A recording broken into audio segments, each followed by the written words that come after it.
Hi, Dr. Bennett. For the disability simulation project, I had a total knee replacement on the left knee. I was given crutches, and I had a brace, a full leg brace that ran from like right above my ankle to like halfway up my thigh, and it allowed for no mobility. So I couldn't move my knee, and I had to use crutches to walk around. A quick rundown before I answer the actual questions that are part of this personal reflection. I really enjoyed the project. It wasn't fun, but it was eye-opening. And as an OT student, I think it really helped me understand what patients actually go through and like real life feelings. So I was pretty much doing a real life simulation of what somebody would be going through despite actually having the injury. So I thought that was really cool and educational in a way, and it really will help me in the future have an open mindset. So my favorite parts of this project were definitely just the sole reason, the sole purpose of I was gaining experience into what my patients someday might be going through. So it's the small things that make a big difference with something like this. So now that I said what I liked, just the experience, let's go into like some of the negative things that I liked as well because I was learning, but they were difficult, if you know what I'm saying. So definitely some of the biggest things were just basic mobility. It's really hard to walk with crutches. I've never had them before. My hands hurt. My right here was raw from where I was holding them because I didn't want to put any more force in my hands. I had to leave for class way earlier because I was so slow on the crutches. I had to climb up hills because I had to park in the commuter parking. So that was pretty unfortunate. That was pretty cold going to class, and it took a long time as well. And then once I was in class or in the buildings, it was super slippery on the floor because my bottom of my crutches were rubber. And if I was on like the linoleum flooring, they would just slip out, and I almost fell a couple times. It was pretty scary. Then when I was in class, since I'm rather tall, I had to sit in the front row because I couldn't bend my knee, so I had to sit in the front row so I could extend my knee out in front of me and I wouldn't be in anyone's way. And then when I was home, I could get around the house pretty well because I didn't have to go that far. So I either crutched or I just kind of gimped along but didn't put any weight on that leg. Going up the stairs was kind of hard because I had pretty steep steps here. So I couldn't really use the crutches because I was going to fall over backwards, it felt like. So I had to kind of just go up with one leg and then drag my bad leg up behind me. But it wasn't terrible. It was definitely doable. But I imagine if I actually had the knee surgery, there'd be some pain involved.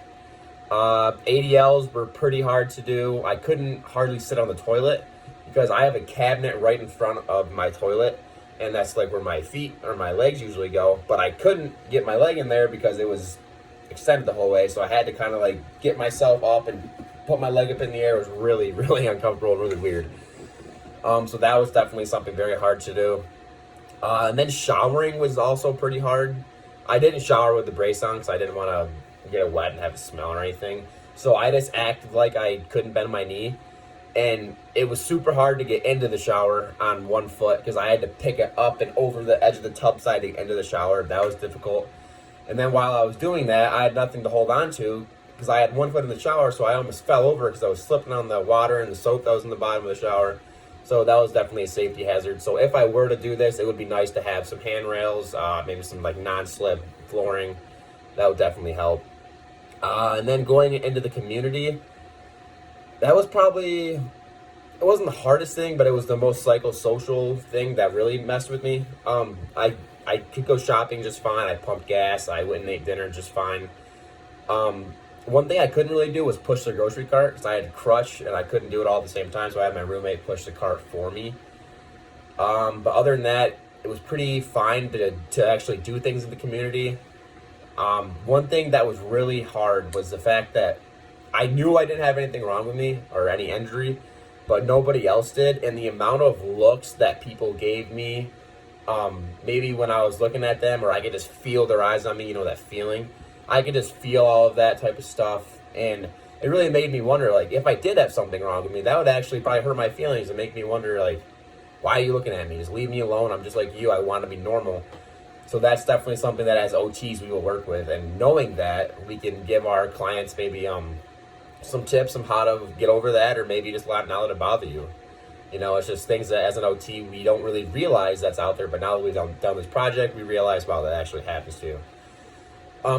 And then when I made my meal, I made chicken parm, and then we just had some side salads to go with it. So it was pretty easy to cook because I didn't really have to do anything with my knee. I just had to crunch around the kitchen, and once I was in one spot, I could do anything I needed. So that wasn't very difficult. So now that I've given her a pretty good rundown of the things I liked, and then the things that I also liked, but they would have been hard if I actually had the disability out of the way, I can get into the questions.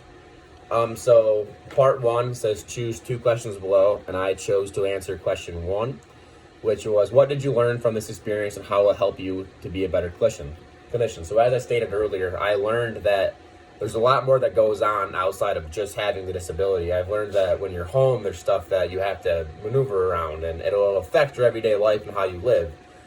Showering, using the toilet, going up the stairs, cooking food, sleeping was very difficult. Try sleeping with one leg straight. It was so hard. I'll touch on that later. And then the psychosocial aspect, just everyone looking at you, you're being judged. No one likes to be judged. So that was definitely something that I will take in consideration as a clinician, and then help my client, give them tips to get over stuff like that. And then I answered question 3. What did you learn about the ADL/IADL process throughout your 48-hour disability simulation, and how does it differ from your baseline? So as I stated, my ADLs weren't all really changed. I could shower, but it was hard to get into the shower. Difficult in the shower. I didn't really feel safe. It was hard to use the toilet, but I could still use it, but it was harder. Brushing my teeth fine. And then getting dressed, it was difficult because I couldn't bend my leg at all. So imagine trying to get a pair of pants on without bending your leg. It might sound easy, but when you really think about it, you have to bend your leg to get into pants, or bend your leg to go over to put your socks on or put your shoes on. So that was things that were difficult. They were doable, but difficult. I would have maybe liked to have a sock hook, or like a clothes hook to pull my socks on, or maybe help pull my pants up. Other than that, though, I could do most of my ADLs pretty fine. So that wasn't really affected, but it was just more difficult. Then IADLs, so probably the hardest IADL I had to do was driving. I don't drive with my left foot. I don't think anyone really drives with left foot unless you have a clutch. But getting in and out of my car, I have a jacked up Jeep, so I had to swing my leg. I had to put my seat all the way back, which is it almost is all the way back because I'm so long. I had to get it all the way back and then haul my knee up into the car and then get it jammed up near my emergency brake just so I could fit. That was really difficult. And then after a while, my leg would fall asleep, so I had to keep readjusting it because of the brace, I couldn't move my legs. So that was difficult. Other than that, I really didn't have any problems with the IADLs. So then part 2, answer 2 more questions. I chose to answer question number 6, which was, what was most challenging for you during the 72-hour disability simulation, and how will that help you empathize with your future clients? So obviously there was a lot of things that was difficult. I said the psychosocial part was very hard. That was probably the most toll-taking thing, was just the fact that everyone was looking at me and I could tell they were judging me, and I knew nothing was wrong. I just wanted to scream I'm fine, stop staring at me. I don't like being stared at. But the overall hardest thing for me, because I'm usually pretty mentally strong, I don't worry about that stuff, but the hardest thing for me was trying to sleep. I am a big sleeper. I love to sleep. Sleep's important to me. I need a lot of rest. I'm pretty active during the day. But I tried sleeping with my brace on in my bed, and I could not do it. I could not get comfortable. I could not fall asleep. Whenever I sleep, I must subconsciously, I don't even know I do it, I have my legs bent. And when you have that brace on, it's rubbing against your other leg, it's getting caught in the blankets, and it's just really, really painful. And it's not painful, it's just difficult to fall asleep and get comfortable. I couldn't do it. It wasn't worth losing that much sleep just to say I could do it. So I did take the brace off to fall asleep, but I laid there for probably an hour and a half, 2 hours, just trying to fall asleep. I couldn't do it. So to me, that was the hardest thing. And then also, when I have clients someday, that's going to happen to them. Sleep's important. If you don't sleep, it'll change your mental, your physical, everything you do the next day, it's going to be affected. So that could definitely affect them. And I could maybe give them tips to sleep, or maybe give them a brace that they can take off to sleep, or something like that. Something that'll work and allow them to sleep. A couple more questions left. I'm just at the 10-minute mark, so I'm almost done.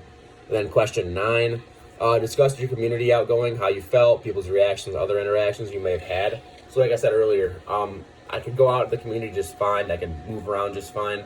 It was just the way that people looked at me. No one really said anything to me because people just didn't say anything, I guess, but their eyes said enough. Their body emotion said enough. I could just read them off what they were looking at, how they looked at me, how when I walked by, they'd tap on their shoulder and be like, look at this kid, he's on crutches.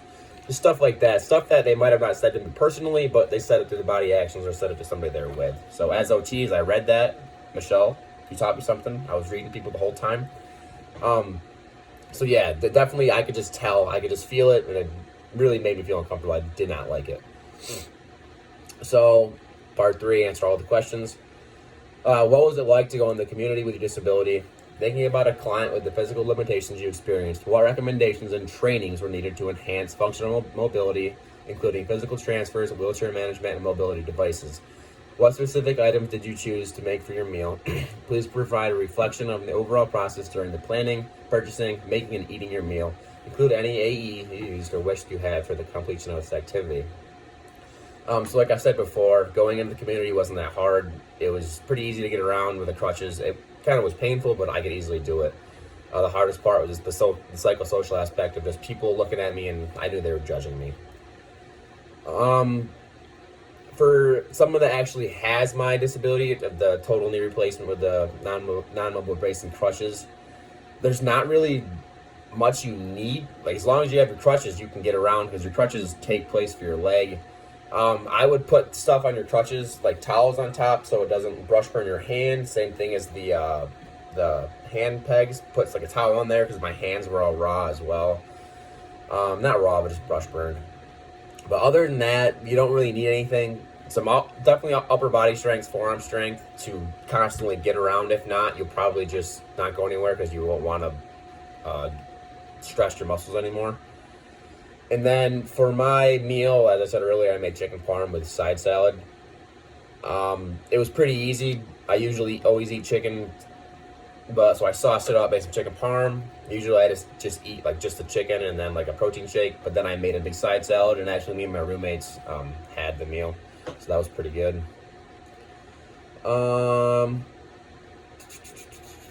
Eating the meal was fine. I just crushed over the table, ate the meal. So that was definitely pretty, it was all normal because it was just my one knee, and I could definitely accommodate with my crutches for my knee not being there. Then the last question, your group was provided a theory to apply to the experience you were provided. I had to pick another theory. So the theory that I was given as a group was the PEOP, and then my personal was the biomechanical. And so the PEOP is the person, environment, occupation. So me, the person, the environment, where I'm at. Am I at school? Am I in town? Am I at my house? Then my occupation. So what am I doing? I'm at school. I'm a student. I'm getting around. I'm a classmate. I'm just a student. At home, I'm basically just me at home. I'm playing video games. I'm doing homework. I'm making food. I'm just hanging out. I'm just being me. And then when I'm in town, I'm a community member. I'm shopping. I'm doing stuff that you would do in town. Shop, go eat dinner, stuff like that. And then I got biomechanical. So now that we think about all those things that I would be doing without my injury, now put in the biomechanical injury. So biomechanical, I got a total knee surgery. I cannot move my knee. That's biomechanical. I don't have enough strength to move my knee. I don't have enough skills to move my knee at this point. So my biomechanical deficiency or deficits of my knee being in a brace, I can't move it. I have a new knee. I have new muscles attached, new attachments. Everything's new. That makes my biomechanical skills extremely low. So that affects the person, me, and that's going to affect me in every environment that I've been into. So when I'm a student, it's hard to get to class, it's hard to go upstairs, hard to sit in class because I'm scrunched. When I'm at home, it's hard to get around. It's hard to make dinner. It's hard to go to the basement and do laundry. When I'm in town, it's really psychosocially toll-taking to get looked at the whole time and be judged. So as you can see, the PEOP without the injury is just me as a person who I am living life normal.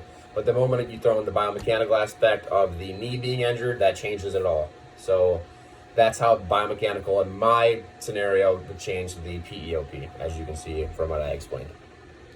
Then the last question, I'm sorry. What would make this assignment even better for students in the future? I don't even know. I really like this assignment. I thought it was really eye-opening and really fun. It wasn't very much work to do, but it was work that was kind of fun because I could like rethink everything that I was going through when I was actually there. Honestly, the only thing would make it better and like more of an impact would make them do it for longer, like maybe like the whole week, something like that. I'm not really sure, but overall, I had a lot of fun with it, and I think it's a really great project. So